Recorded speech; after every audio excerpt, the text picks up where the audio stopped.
Bonsoir à toutes et à tous, heureux de vous retrouver pour la tranche info en direct sur votre antenne Canal 10 Télévision avec au programme de cette soirée, eh bien rien ne bouge. On débutera avec Info 10, le journal local et régional qui sera suivi du Focus, une heure de débrief sur l'actualité locale. Et ce soir, je recevrai deux jeunes membres du Coreca qui nous parleront justement des collaborations caribéennes. Enfin moi j'en vois pas trop et j'espère qu'ils pourront m'expliquer ce qui se passe. En tout cas, place à l'actu.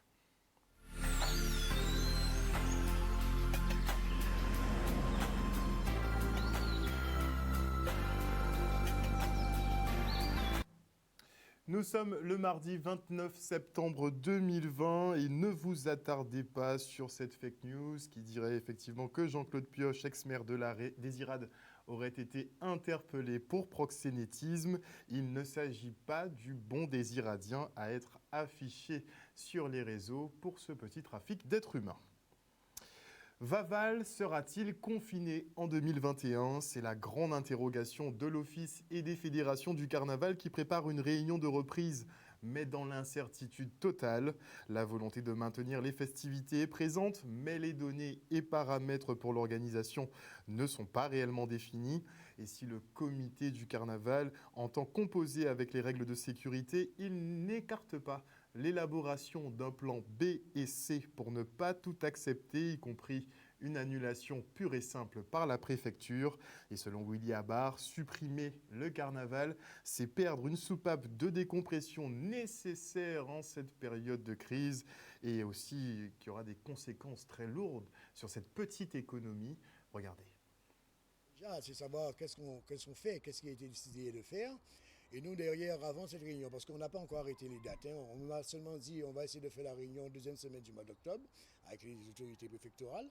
Donc là, on va essayer de voir qu'est-ce qu'ils vont dire. Mais moi, derrière, en amont, je préfère que nous on contrôle le monde du carnaval, parce que nous n'allons pas arriver comme ça, les bois croisés. Il faudrait qu'on arrive aussi avec un plan B et même un plan C, je dirais, pour pouvoir voir comment. Parce que imaginez-vous qu'on n'a pas eu le tour de la Guadeloupe, il y a plein de choses qui n'ont pas été faites cette année, 2020.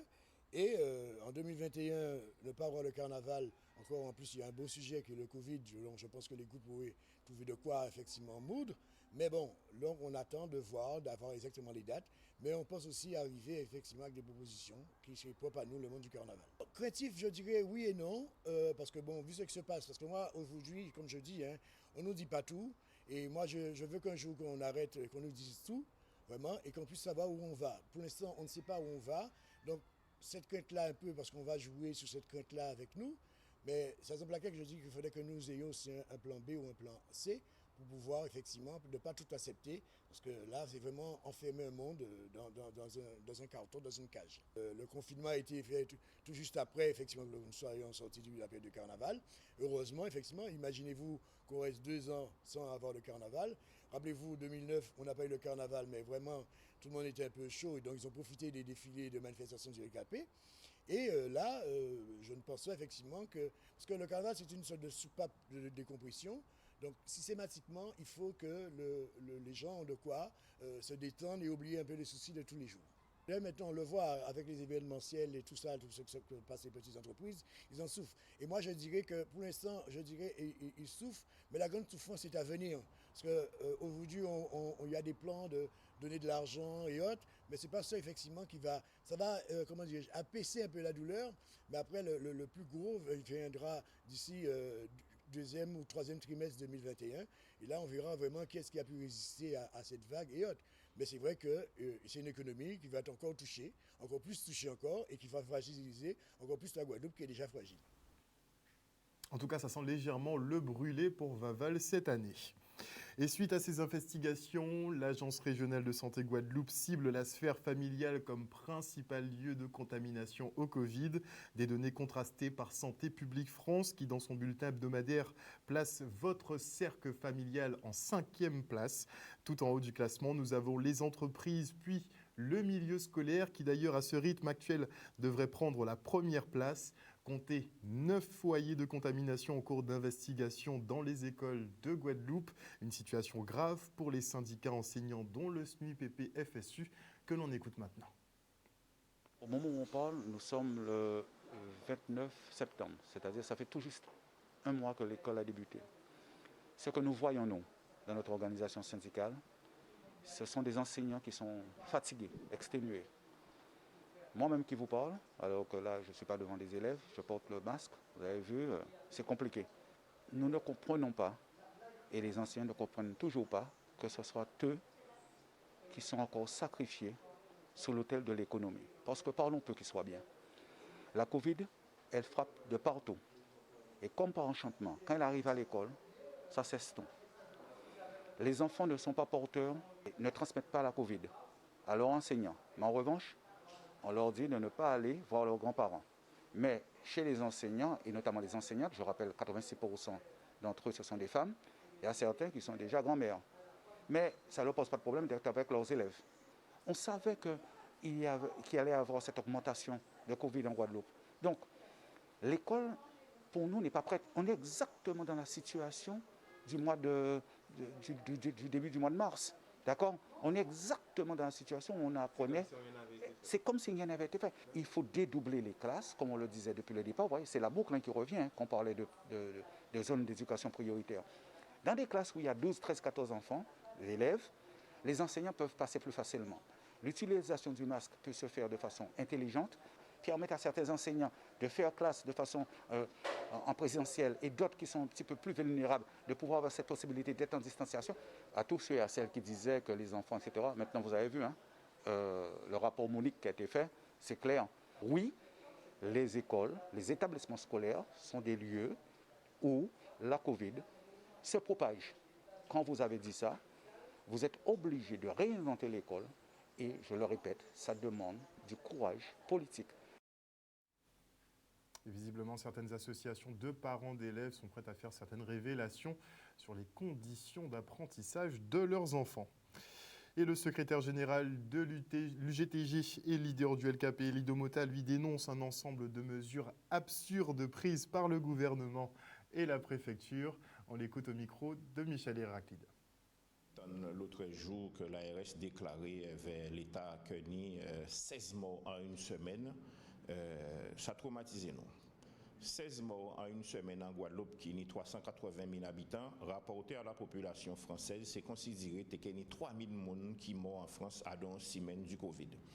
Si ça fait, tout de suite, il y a révoqué le directeur général de la santé, il y a mis un des directeurs de CHU d'Ero et il y a démissionné le ministre de la Santé. Ici, quand nous attendons tout de suite, Madenux, directrice de l'ARS, il a pris la parole et il a dit que ces gens ont été atteints de comorbidité, que ces gens ont été hypertension, que ces gens ont été diabète, qu'ils ont été obèses, grosso modo, que c'est faute à eux si ils morts, pour masquer défaillance à leur système de santé. Ça, nous trouvons ça inadmissible. Inadmissible, intolérable, un tel mépris envers des personnes décédées et familles. Donc c'est pour ça que nous déposons une requête devant le tribunal administratif de Bastère, qui a demandé à ce que il prend en injonction pour dire Madenux arrêter de parler de pathologie et de diagnostic à moun. À pas parce qu'ils sont un médecin qui doit être autorisé à faire ça, puisque tout ça a relevé du secret médical, du respect de la dignité et du respect de l'intimité. Ces gens qui décédés là et ces familles, ces gens ça n'ont pas demandé à ce qu'ils aient étalé et diagnostic à famille à la télé ou à la radio. Et ça c'est inadmissible, d'autant plus que ça fait pour camoufler défaillance à service de santé là. Deuxième bitin qui est particulièrement choquant dans ça, c'est qu'en Guadeloupe, et c'est yo qui a dit, il n'y pratique plus d'un quart de la population, plus de 100 000 personnes en Guadeloupe, qui touchait par ça, il a créé les comorbidités. Ça veut dire l'hypertension artérielle, les maladies cardiovasculaires, le diabète, l'obésité et les déficiences immunitaires. Il y a 100 000 personnes qui atteignent de ces pathologies-là. Donc ça veut dire que ce n'est pas une pathologie rare, population nous malade. Et donc, à dans diagnostic, à dans prise en charge, à dans ça qui a fait en l'hôpital ici, il doit tenir compte de cette situation-là. Et nous trouvons le discours à Madenux particulièrement violent, puisque là, il a dit que c'est mon atteint comorbidité, eh bien, il a adressé aux 100 000 Guadeloupéens qui sont dans la même situation là, et il a dit de façon très froide, eh bien, ce que c'est mot, puisque CHU n'a pas en mesure de répondre à ces situations là. Et dernier bilan qui dit, il a adressé moi à tous les monde qui perdent une famille, ça grave, ça douloureux, ça fait mal. Mais nous avons dit, ils ont ni la possibilité de demander dossier médical approche à autres. Ils ont ni la possibilité de demander à ce qu'ils font une expertise médicale pour voir si procédure de soins là et de prise en charge là est correcte par rapport à pathologie. Et ils ont ni également la possibilité de porter plainte parce que ça pas normal que 16 personnes qui sont morts dans 11 semaines en Guadeloupe et que seule réponse à les services sanitaires et les services de l'État, c'est de dire nous, ah ouais mais ces gens là déjà malade. Ça pas normal, ça pas sérieux, ça inadmissible. Retour maintenant sur la rencontre entre le président de région Harry Chalus et les professionnels de l'événementiel à la Cité des Métiers Eurésé. Un échange constructif qui permet un assouplissement des procédures d'aide. Une cellule sera mise en place d'ailleurs à l'espace régional, une espèce de guichet unique pour les entrepreneurs. Le reste en images. Le président, en fait, effectivement, il nous a écoutés et a amené des éléments d'appréciation bien mieux que ceux que nous avions déjà dès le départ. Donc, en l'occurrence, il s'agit en fait, pour la collectivité régionale qui s'est engagée auprès de Syndipro et de GADE à assouplir toutes les procédures d'aide permettant finalement à nous mandants, aux professionnels que nous représentons, et même par traitement individuel, puisqu'il va s'agir pour la région de mettre en place une cellule à l'antenne régionale du Résé qui pourra étudier l'ensemble des demandes, analyser et porter aide et secours aux entreprises qui, vous l'avez vu, étaient dans la rue et qui étaient en attente de solutions beaucoup plus satisfaisantes pour leurs conditions économiques à venir. On comprend leurs souffrances, leurs difficultés et nous leur avons expliqué toutes les aides qui existent au niveau de la région et comment aujourd'hui la région mettra à leur disposition, s'il le faut, une équipe pour pouvoir les aider à accéder à ces aides. Alors il y a plusieurs effectivement difficultés que certains rencontrent en fonction du nombre d'employés, en fonction du chiffre d'affaires, mais nous allons, s'il le faut, modifier, bousculer certaines choses de manière à accompagner le monde économique, le monde de l'événementiel et les restaurateurs qui sont en difficulté actuellement. Et comme il y a l'aide de 2 500 €, l'aide de 5 000 €, il y a une aide allant de 0 à 15 000 €, il y a des aides de 25 000 € et il y a le prêt rebond, il y a le fonds de garantie. Donc M. Céleste, qui est le directeur général du service économique, sera à disposition de ce collectif de manière à les accompagner à pouvoir accéder à ces aides. Et s'il faut aller plus loin pour les accompagner au niveau de l'État aussi, nous le ferons. Il y a des propositions qui ont été faites. Et la grosse difficulté qu'on a rencontrée, c'est surtout ceux qui ont plus de 180 000 € de chiffre d'affaires, mais nous allons aussi trouver des solutions pour pouvoir les accompagner. Comme je le dis, nous ne laisserons pas mourir l'économie du pays, les chefs d'entreprise, les employés de notre région. Et petit point météo avant de poursuivre, notez que nous sommes en vigilance jaune pour fortes pluies et orages. Effectivement, c'est dû au passage de l'onde tropicale numéro 40 en fin de nuit qui sera assez active sur la moitié nord justement de l'archipel guadeloupéen. Quelques averses seront de retour ce soir avec un risque orageux modéré.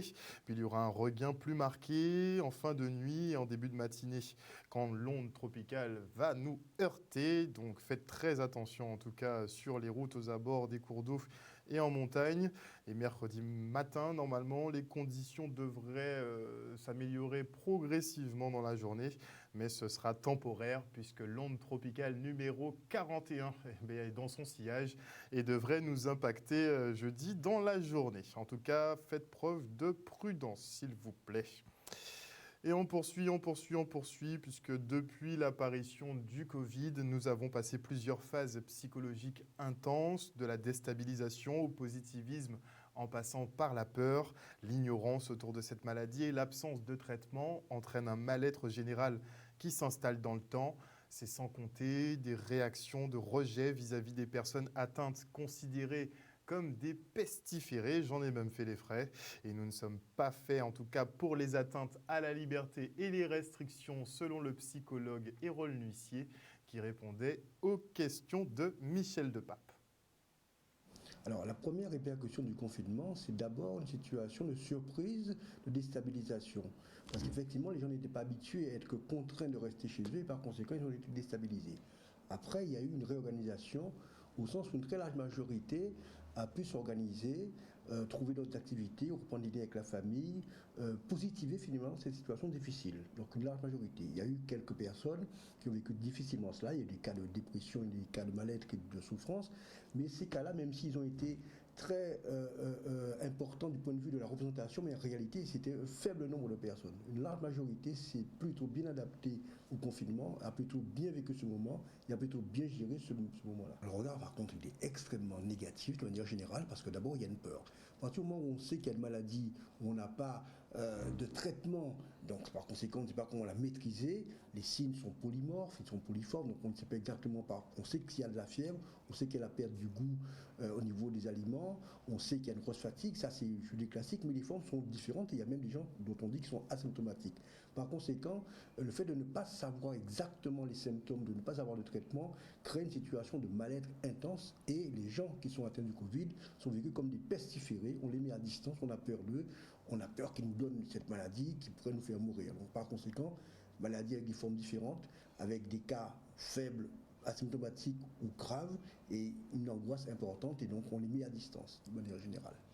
Alors la répercussion de la maladie, du point de vue psychologique, est d'abord une certaine crainte, parce que c'est vrai que quand on l'a, on se demande est-ce qu'on ne va pas mourir, puisqu'on sait qu'il y a eu des cas graves où les gens sont allés en réanimation. Donc première réaction. La deuxième, c'est de voir que finalement la maladie évolue, la plupart du temps encore, sauf cas extrêmes évidemment, la plupart du temps, on arrive, forte fièvre, fatigue, difficulté, on a du mal à se retrouver, et par conséquent, il y a une certaine inquiétude.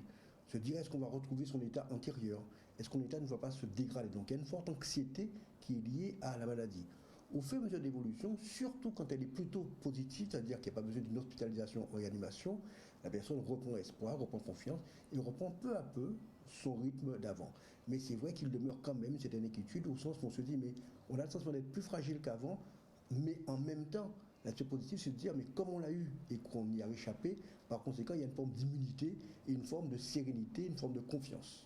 Alors, la répercussion, vous savez, pour un pays démocratique comme le pays français, c'est quelque chose qui est assez insupportable. Quand vous êtes à Cuba, quand vous êtes en URSS, c'est vrai que ce sont des pays où il n'y a aucune liberté. Rester chez vous, finalement, ça ne change pas grand-chose puisque tout est interdit. Dans un pays français, comme la Guadeloupe, où les gens sont libres de faire ce qu'ils veulent, quasiment quand ils veulent, où ils veulent, c'est insupportable de porter atteinte à la liberté des gens. Je crois que la restriction a une répercussion en fonction de nos habitudes. Et on est habitué à faire comme on veut. Donc, par conséquent, ce qu'il faut compter, c'est qu'elle est douloureuse parce qu'on a l'habitude d'être libre. Mais pour ceux qui ne sont pas libres habituellement, ça ne change pas grand-chose. Et pour ça d'ailleurs que la restriction est beaucoup mieux vécue à Cuba qu'en Guadeloupe, parce que les Cubains, quand le pouvoir décide, ils se taisent et tout le monde se soumet. Chez nous, chacun a son avis sur tout, et on peut parfois contester l'autorité. Et le loto du patrimoine fait des heureux, et c'est peu de le dire. Après l'habitation Zévalos qui a reçu la coquette somme de 500 000 €, c'est au tour de l'église du bourg de Petit-Bourg de toucher un pactole. L'ouvrage d'antan reçoit une dotation de 130 000 € pour la réfection de son clocher. Un beau check-up pour Notre-Dame de Bonport qui pourra de nouveau rythmer le centre-ville et écourter quelques grasses matinées. Le reportage. Vraiment un don qui est le très bienvenu puisque cela va nous accompagner pour la réalisation de ce projet important pour la population. Oui, nous sommes satisfaits et nous avons applaudi quand on a été sélectionné pour bénéficier de ce loto. Et quand ça a été concrétisé, nous avons été informés et la fondation a même dépassé le montant promis, c'était 120 000. Ils sont passés à 130 000. Nous sommes heureux. Nous sommes associés à la Fondation du patrimoine via le fonds spécifique de la mission Berne pour aider justement à la conservation, à la pérennisation de notre patrimoine. C'est un chèque de 131 000 €. C'est dans le projet de maillage du territoire où l'État de Vessucé des Cloches ont entraîné leur dépose pour une réfection de l'habitacle entre guillemets et nous en sommes très satisfaits. Nous croyons vraiment utile l'acte que nous réalisons à partir d'aujourd'hui, après quelques mois d'études et bien sûr de recherche de partenariat. Oui, bien sûr, pour répondre à votre question, ces fonds provenant du Loto Berne sont vraiment les bienvenus. Les cloches même sont en bon état, mais je crois que c'est la bâtisse qu'il faut refaire pour la solidité de l'œuvre, pour que ça soit conforme aux normes modernes. Ce sont des travaux de confortement. Il ne s'agit pas de détruire du tout. Il s'agit de conforter ce bâtiment-là et de le rénover pour qu'il soit vraiment laissé aux générations futures. Alors, avant même les générations futures, il s'agira aussi de mettre cet élément du patrimoine au service de la jeunesse d'aujourd'hui qui ne connaît pas cet instrument. Beaucoup de jeunes n'ont pas eu l'occasion de l'entendre sonner, résonner. Aujourd'hui, ce sera l'occasion pour eux de connaître mieux l'histoire de Petit-Bourg, l'histoire de l'église de Petit-Bourg, l'histoire du clocher de Petit-Bourg.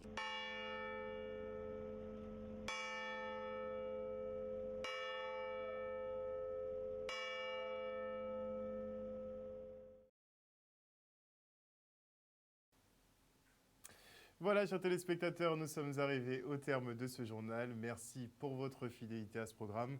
N'oubliez pas que sur Canal 10 Télévision, vous faites l'information que nous diffusons.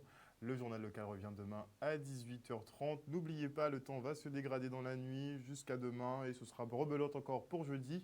Donc la prudence est de mise. Passez une bonne soirée sur Canal 10. Des bisous.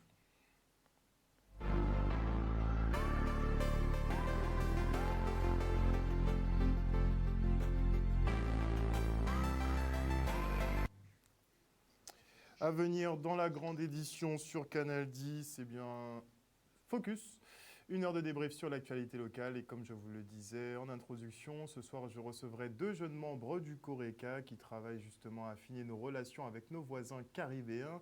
Et vous savez qu'on en est vraiment très loin. En tout cas, je dis bonsoir avant la coupure pub. Donnez-moi 2 petites secondes. Bonsoir à Patricia Châtenay-Rivaudet. J'espère que tu vas bien, Patricia. Bonsoir à Niéguélé, le Mancunien. Bonsoir. Bonsoir à Liliane Campbell. Bonsoir à Odile Zingilé. Bonsoir à Marie-Hélène Borès. Bonsoir à Gérard Adélaïde. Bonsoir à Fabien Nebo. Toujours en train de miauler, Fabien. Tu m'as toujours pas expliqué pourquoi. Bonsoir à Éluxin Mathieu. Bonsoir à Marie Ruti. Bonsoir à Franck Abar. Franck Abar qui est de la PEV, donc des parents vigilants de Guadeloupe. Justement qui m'a alerté sur des conditions d'enseignement et d'apprentissage assez difficiles, notamment sur le lycée de Bainbridge. On en parlera dans le courant de la semaine, si on a le temps, ou en début de semaine prochaine, sans problème. Bonsoir à Lucie Douteau, bonsoir à Georges Toussaint, bonsoir à Odile Zingilé, bonsoir à Maddy Congré, bonsoir à Angèle Louvrier, content de te voir connecté, Angèle. Oui, on essaie d'envoyer un petit peu de chaleur, mais bon, s'il fait froid chez vous, hein, c'est la vie. Bonsoir à El Canario, bonsoir à Patrick Virailly, bonsoir à Jean-Luc Constant, désolé. Je ne pourrais pas citer tout le monde, comme d'habitude. Désolé. En tout cas, merci à vous tous qui nous suivez sur les réseaux et sur la TV. On se retrouve dans quelques minutes pour le Focus. À tout de suite.